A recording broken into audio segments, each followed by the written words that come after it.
Ok, donc là officiellement on a le setup de vlog le plus débile de l'histoire. Alors aujourd'hui les amis, on fait la review du Ronin RS3 Pro Combo, dans la version que j'ai. Alors comment il gère les virages. Et donc nous sommes ici avec un RS3 Pro, une Red Komodo et un 1835 de chez Sigma, le Raven Eye. Et la question qu'on va aborder aujourd'hui, c'est est-ce que vous avez vraiment besoin d'une gimbal à plus de 1000 boules ou est-ce que quelque chose de plus simple comme un Weebill S vous suffirait? Eh bien la réponse est ça dépend. Si vous shootez avec un DSLR style le GH5 avec lequel je filme actuellement, peut-être qu'un Weebill S vous suffira largement, ça vaut 320 €, ça embarque 3,5 kg. Si vous êtes un petit peu malin, moi j'ai réussi à l'équilibrer avec des contrepoids et à taper une Z-Cam dessus avec le 1835, donc c'est plus ou moins le même poids que la Komodo, mais je dois avouer qu'on était vraiment aux limites du système, donc c'était pas super réactif. Si vous avez déjà un Ronin RS2, l'intérêt de passer sur le 3 est assez moindre, hein, c'est relativement les mêmes gimbals. La grosse différence pour moi, donc ce qui a vraiment changé la donne, j'avais tourné une pub avec la Red Komodo et le Ronin RS2 sur le ring de chez Kiltar, donc cette espèce d'accessoire qui le transforme en gros Ronin M si je ne me trompe pas. Et donc avec la Komodo, on avait besoin d'un petit contrepoids. Ici avec le RS3, ils ont rallongé les bras. Donc ça a vraiment été adapté pour les caméras du gabarit de la Red Komodo, de la FX6 ou de la Blackmagic. Donc si vous avez une de ces trois caméras là et que vous shootez de manière professionnelle, franchement c'est le pied absolu. Avec cette gimbal, vous allez pouvoir l'équilibrer sans aucun problème, sans aucun accessoire. D'ailleurs, la première fois que je l'ai utilisé, ça m'a pris exactement 7 minutes pour l'équilibrer. Avec un peu d'habitude, vous pouvez diviser ce temps par 2 ou par 3. C'est un pur bonheur. Vous avez une petite molette pour aller d'avant en arrière, vous pouvez bloquer les axes à mi-chemin et surtout, il y a du téflon pour faciliter le réglage.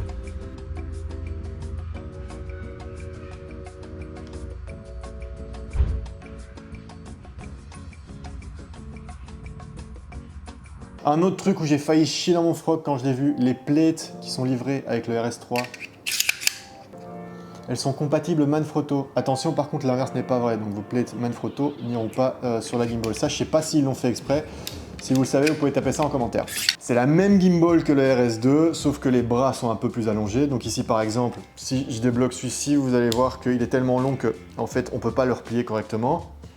Mais c'est pas grave. Et à mon avis, c'est ça qui a dû leur mettre la puce à l'oreille. Parce qu'il y a une nouvelle fonction qui n'était pas disponible sur le RS2, c'est la fonction qui bloque automatiquement les moteurs. Donc j'appuie une fois sur le bouton, paf, il se bloque, et là, voilà, je peux me balader.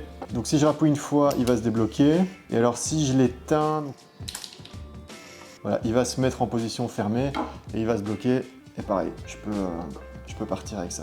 Et puis c'est compatible avec l'écran, la remote, tout le système wireless DJI qui vient du Ronin 4D. Pour 549 €, vous avez le DJI RS3. Donc ça c'est le remplacement du RSC2, donc des payloads jusque 3 kg pour tout ce qui va être hybride ou DSLR.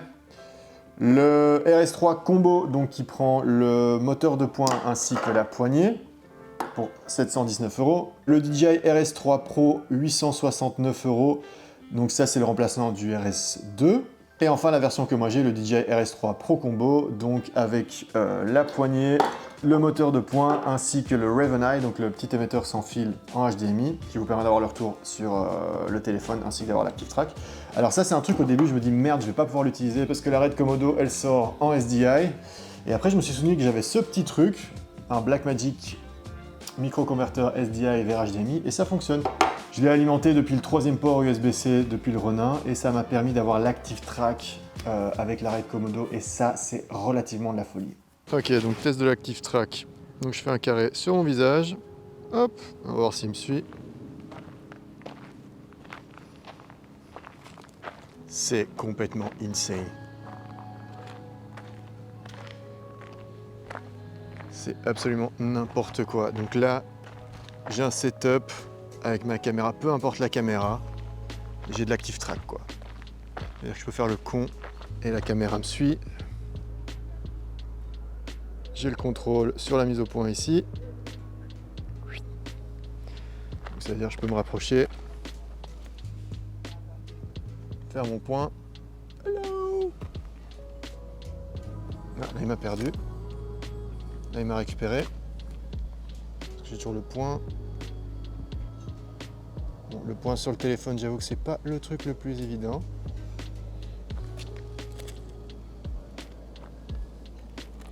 Là, j'ai sorti du cadre, il m'a perdu. Ok, rechoppe-moi. Hop, voilà. Si on va un peu plus lentement. Donc là, je suis à une vitesse de 20. Attends, on peut essayer 30, qui est la vitesse max. On va se refaire un petit point. Donc voilà, Active Track, vitesse 30.